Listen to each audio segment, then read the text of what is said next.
Valve has given up on responsibility. Well, that's what the game journals say anyway. I swear, if you don't pick a side and you want to stay neutral, they go ballistic. It's that mindset of if you're not with us, you're against us. It doesn't matter if you're trying to be Switzerland or not. You're totally against us because you're not with us. And I hate that mentality. If somebody wants to stay neutral in something, let them be neutral. It means they're not picking a side. They're not with you. They're also not against you. But seriously, this is ridiculous. So, apparently, according to this, Valve has stopped trying. Today's blog post makes something explicit that many of us have seen for a while. The company doesn't really care about the content on this platform. It doesn't want to be put in the sticky situation of being responsible for things being sold through Steam, so it won't anymore. Anyone can sell their games on Steam, with a few tiny exceptions. We've decided that the right approach to allow everything on Steam store, except for things that we decide are illegal and straight up trolling. Now, taking this approach allows us to focus less on trying to police what should be on Steam and more on building the tools to give people to control over what kinds of content they see. And that is a quote from Valve itself. And to be honest, I totally agree with it. Things that I hate. Seeing shit that I don't care about in my feed. Everything is connected, of course. You know, we've got our Facebooks, our YouTubes, everything else, Twitter and stuff like that.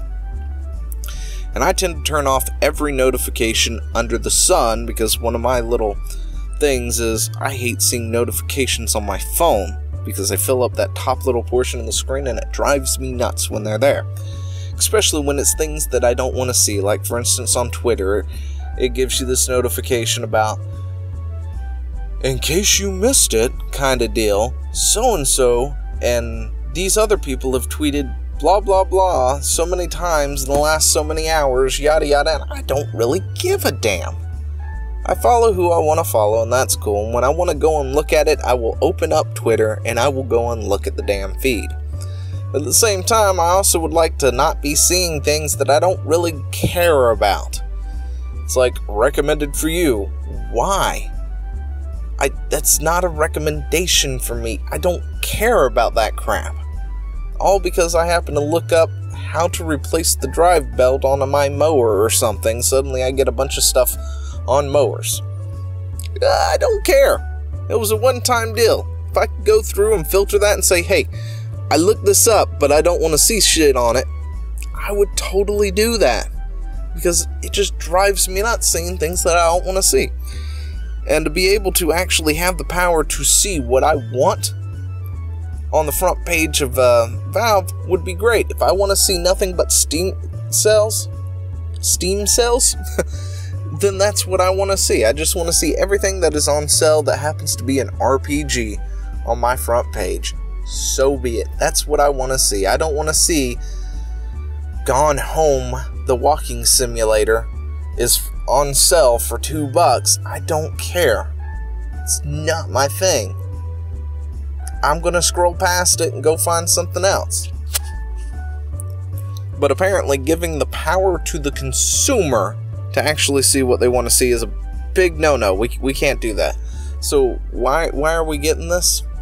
Well, between things like Active Shooter, which of course was taken down because the people behind it are asset flippers and they've been essentially banned from Steam in the past. Not apparently because of the controversy that surrounds it, but I do have a feeling that played somewhat of a part in it. It's just they needed something to ban them from, and so when they looked, they realized, hey, you know, this guy's got an account that's already been banned, we need to go ahead and ban it.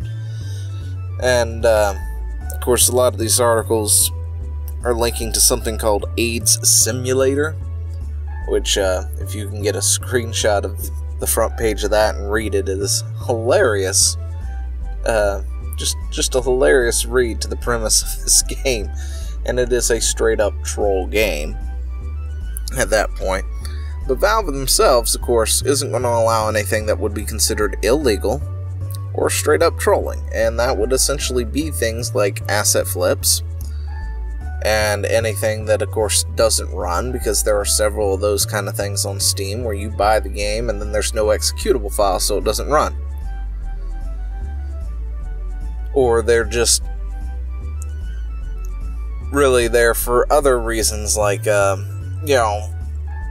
achievements and cards and all that other stuff that has this whole other thing that would take an entire video and then some probably to go through and explain, so I'm not going to.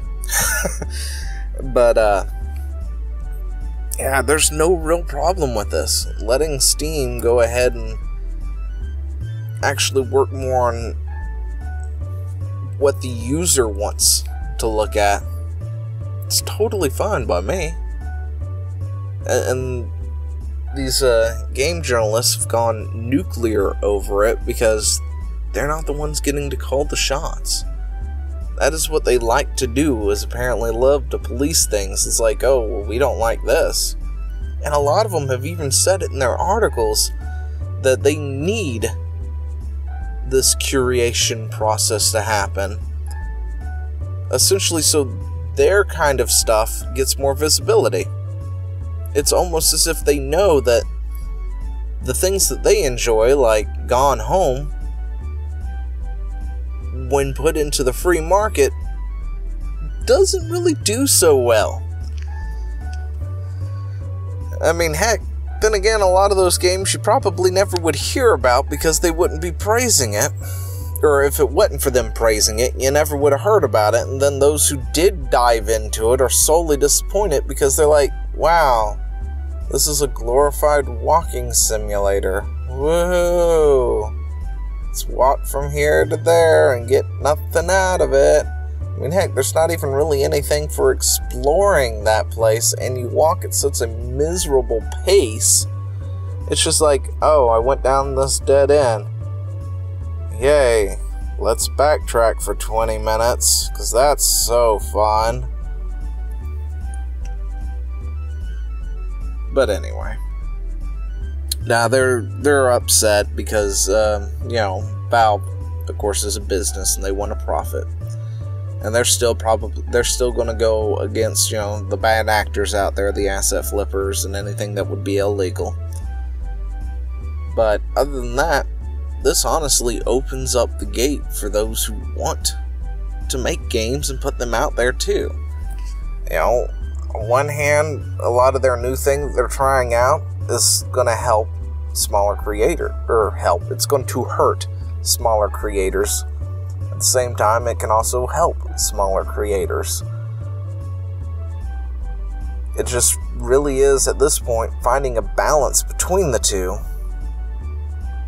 Because even games that already exist, with this new format thing that they're putting out, there's already dinged some games that we know are games, that are fun games and people like, but then, pumps them into this thing of low confidence, as if the product is borderline troll or something, when it isn't. So, I say Steam has a lot of fine-tuning. Like everything, you can't just snap your fingers and things are perfect. It will take time, it will take fine-tuning, especially of that of the algorithms and everything else. But, yeah, there's nothing wrong with this. In fact, I'm happy about that, because now that Steam is no longer going to put so much time into making sure, this isn't going to cause people upset and offense, that we need to make a statement about it, like hatred and anything else that's ever come out. Let them be. Let them exist. If the free market wants them to exist, it will allow them to thrive. If they're as bad as you say they are, they won't thrive. Then again, if somebody makes something really good, it will thrive. And I don't think it's up to the game journalists to decide what we, the consumers, want to play. And that's what they've been trying to do for years. So all those journalists who want to sit there and complain and everything else, go for it. Go find your little corner and go QQ all night long. Because I don't give a damn. What do you think, though? Do you think Valve is taking the right action here? Do you think that we should put more stock into the game journalists and what they like? Should we follow their thing and say Valve needs to curate stuff to the point of preventing things from actually coming out because it may be morally bad? There's another word I'm looking for and I can't figure it out. But anyway, let me know your thoughts down in the comments below. Until then, see ya. Hey, thanks for watching. Don't forget to leave a comment, smash that like button, and always subscribe for more. And of course, there are other videos floating around somewhere on the screen, so click one of those and see if you can find something that suits your fancy. Till then, I'll see you later. Bye.